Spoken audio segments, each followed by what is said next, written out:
Hello everyone, Manoj sir chemistry classes में आपका स्वागत है। आप मेरे वीडियोज को लाइक, सब्सक्राइब और शेयर जरूर करें, जिससे मेरे नए वीडियो सबसे पहले आप तक पहुंचे और आपको नॉलेज गेन करने और परसेंटेज स्कोर करने में मदद मिले। हेलो एवरीवन, आज हम लोग विद्युत रासायनिक सेल देखेंगे। इसी को गैल्वेनिक या वोल्टीय सेल भी कहते हैं। क्या है विद्युत रासायनिक सेल? वह निकाय जिसमें रेडॉक्स अभिक्रियाओं के द्वारा रासायनिक ऊर्जा को विद्युत ऊर्जा में परिवर्तित किया जाता है, गैल्वेनिक सेल या विद्युत रासायनिक सेल कहलाता है। एक प्रारूपी गैल्वेनिक सेल में दो अलग अलग विद्युत अपघट्यों के विलयन होते हैं। जैसा कि चित्र में बताया गया है, दो अलग अलग पात्रों में दो विद्युत अपघट्यों के विलयन है और इनमें दो अलग अलग इलेक्ट्रोड डूबे होते हैं। अब इन विलयनों को एक लवण सेतु से जोड़ दिया जाता है। लवण सेतु का कार्य क्या है, ये हम लोग बाद में समझेंगे। फिलहाल इन दोनों विलयनों को हमने एक लवण सेतु से जोड़ दिया है और जब इसको बाह्य परिपथ में एक तार के द्वारा, धात्विक तार के द्वारा दोनों इलेक्ट्रोडों को जोड़ा जाता है, तब एक इलेक्ट्रोड पर ऑक्सीकरण और दूसरे इलेक्ट्रोड पर अपचयन की क्रिया होने लगती है।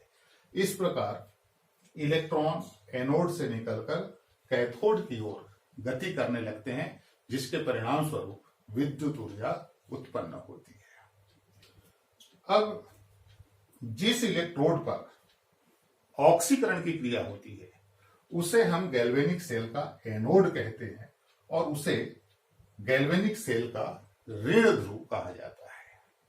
इसी प्रकार जिस इलेक्ट्रोड पर अपचयन की क्रिया होती है वह गैल्वेनिक सेल का कैथोड कहलाता है और कैथोड धन ध्रुव होता है गैल्वेनिक सेल का।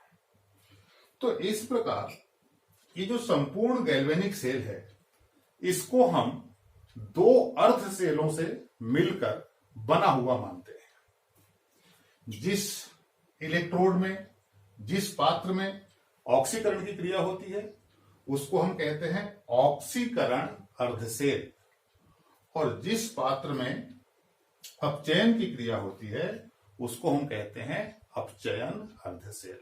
तो इस प्रकार गैल्वेनिक सेलों को हम दो अर्धसेलों में बांट सकते हैं, ऑक्सीकरण अर्धसेल और अपचयन अर्धसेल, और इन दोनों को मिला देने पे संपूर्ण सेल बन जाता है। अब यहां पर लवण सेतु का कार्य यह है कि लवण सेतु से केवल आयन एक विलयन से दूसरे विलयन तक आना जाना कर सकते हैं। तो जब सेल अभिक्रिया प्रारंभ होती है तब दोनों विलयनों की विद्युत उदासीनता बनाए रखने के लिए इस लवण सेतु का उपयोग किया जाता है और लवण सेतु से आयन एक विलयन से दूसरे विलयन में जाकर दोनों विलयनों की विद्युत उदासीनता को बनाए रखते हैं। तो इस प्रकार ये अपने आप में एक पूर्ण प्रश्न है। बोर्ड में कई बार पूछा गया है कि विद्युत रासायनिक सेल से आप क्या समझते हैं, सचित्र वर्णन कीजिए। तो उस स्थिति में हम विद्युत रासायनिक सेल को परिभाषित करेंगे और एक प्रारूपी विद्युत रासायनिक सेल की क्रियाविधि को हम समझाएंगे। अब एक दूसरा प्रश्न आता है कि डैनियल सेल का सचित्र वर्णन कीजिए या फिर डैनियल सेल की क्रियाविधि स्पष्ट कीजिए। तो गैल्वेनिक सेलों के कई उदाहरण हैं।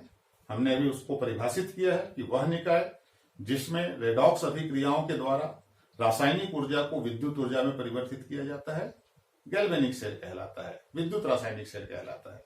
तो मार्केट में जितने भी प्रकार के सेल अवेलेबल हैं, चाहे वो शुष्क सेल हो, चाहे वो सीसा संचायक सेल हो, या हम लेब में उपयोग करते हैं डैनियल सेल का, इन सबों में रेडॉक्स अभिक्रियाओं के द्वारा रासायनिक ऊर्जा को विद्युत ऊर्जा में परिवर्तित किया जाता है। तो हम यहां पर उदाहरण लेंगे डैनियल सेल का, और डैनियल सेल के द्वारा पूरी क्रियाविधि हम गैल्वेनिक सेल का समझेंगे।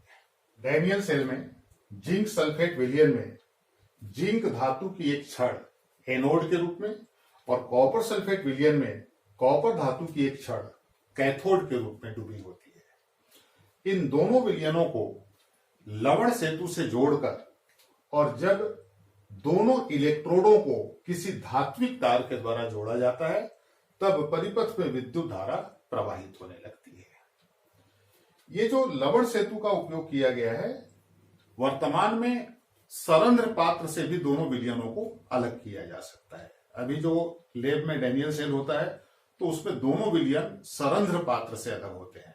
तो चाहे वो सरंध्र पात्र हो या फिर लवण सेतु हो, दोनों का कार्य एक ही है। उसमें से आयन गुजरकर दोनों विलयनों की विद्युत उदासीनता बनाए रखते हैं। तो इस प्रकार एक इलेक्ट्रोड पर ऑक्सीकरण, दूसरे इलेक्ट्रोड पर अपचयन की क्रिया होगी, जिसके फलस्वरूप विद्युत ऊर्जा उत्पन्न होगी। तो हम दोनों अर्ध सेलों में होने वाली अभिक्रियाओं को समझते हैं। तो सबसे पहले ऑक्सीकरण अर्ध सेल।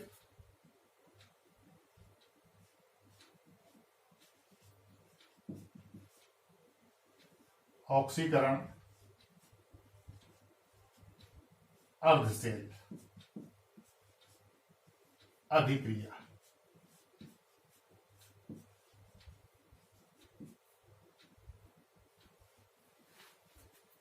इस अर्ध सेल में जिंक का इलेक्ट्रोड है और जिंक इलेक्ट्रोड इलेक्ट्रॉन त्याग कर जिंक आयन के रूप में विलयन में आ जाता है।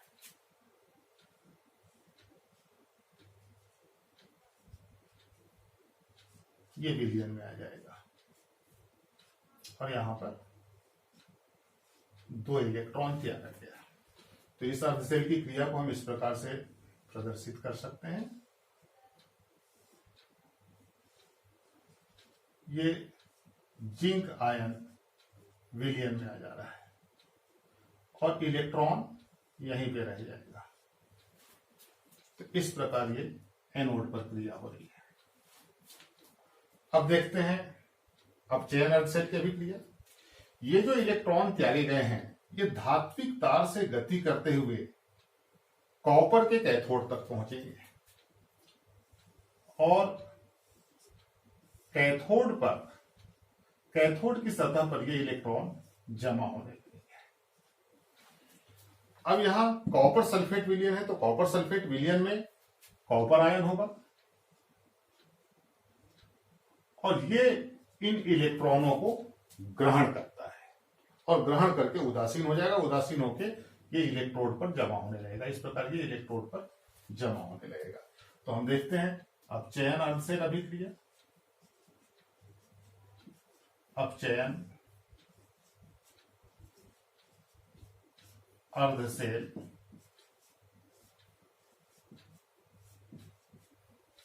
अभिक्रिया। तो यहां पर कॉपर आयन ये विलयन में है, इलेक्ट्रॉनों को ग्रहण करेगा, 2 इलेक्ट्रॉन ग्रहण करके और ये कॉपर धातु में परिवर्तित हो जाएगा और इलेक्ट्रोड पर जमा होने लगेगा। अब यहां पर दोनों अर्ध सेल अभिक्रियाओं को जोड़ देंगे तो संपूर्ण डैनियल सेल अभिक्रिया हमको प्राप्त हो जाएगी।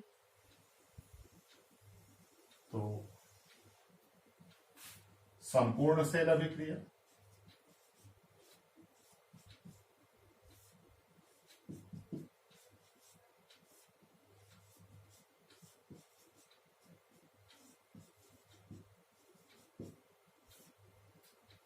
तो यहां बाएं पक्ष में बाएं पक्ष को जोड़ेंगे, दाएं पक्ष में दाएं पक्ष को जोड़ेंगे। इलेक्ट्रॉन से इलेक्ट्रॉन कैंसिल हो जाएगा। जेड ठोस प्लस Cu आयन विलयन में है और यहां पर जिंक परिवर्तित हो जाएगा जिंक आयन में और कॉपर आयन परिवर्तित हो गया कॉपर ठोस में। तो इस प्रकार ये संपूर्ण डैनियल सेल अभिक्रिया को हम इस प्रकार से प्रदर्शित कर सकते हैं।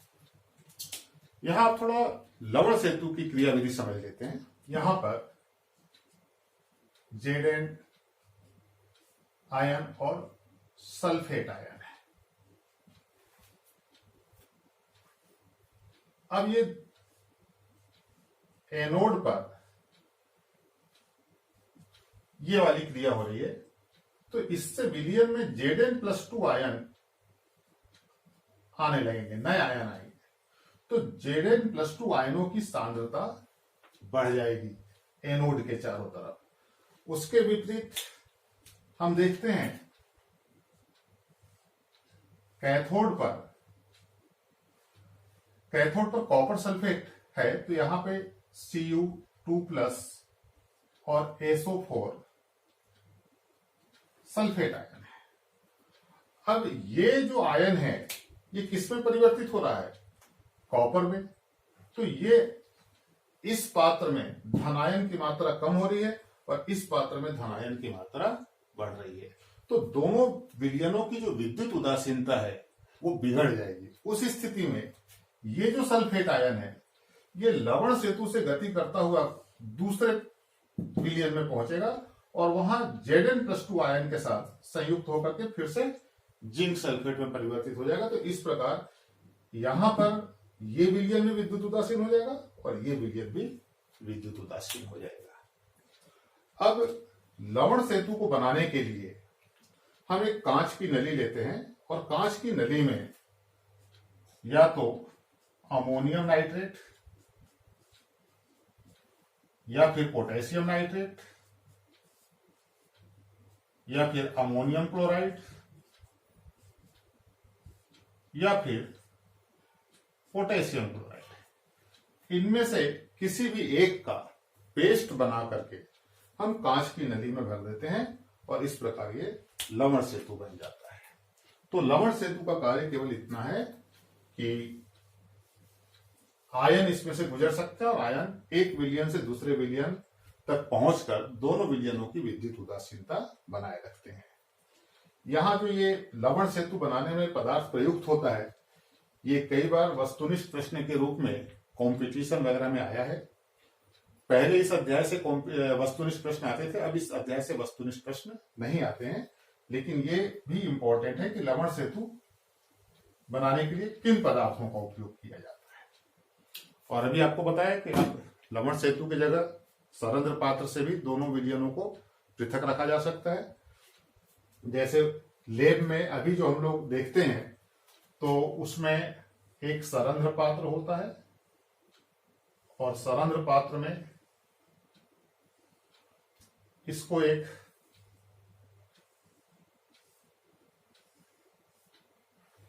कॉपर के पात्र में डुबोया होता है। तो ये कॉपर जो हो गया ये बन गया कैथोड और इसके अंदर एक जिंक धातु की छड़ डाल देते हैं, वो बन जाता है एनोड। तो इस प्रकार से सरंध्र पात्र के द्वारा भी दोनों विलयनों को हम अलग रख सकते हैं। तो हम लोगों ने विद्युत रासायनिक सेल देखा, उसके उदाहरण में डैनियल सेल देखा और यहां से दो अलग अलग प्रकार के प्रश्न बनते हैं। दोनों में ही चित्र बनाना है तो चित्र दोनों में कॉमन रहेगा। यदि प्रश्न आता है कि विद्युत रासायनिक सेल का सचित्र वर्णन कीजिए तो भी आपको डैनियल सेल का चित्र बनाना है, और यदि आता है कि डैनियल सेल का स्वच्छ नामांकित चित्र बनाइए तथा क्रियाविधि स्पष्ट कीजिए तो भी चित्र यही होगा। तो ये प्रश्न भी कई बार आ चुका है और इम्पोर्टेंट है। तो आज के लिए इतना ही, बाकी हम लोग अगले वीडियो में देखेंगे।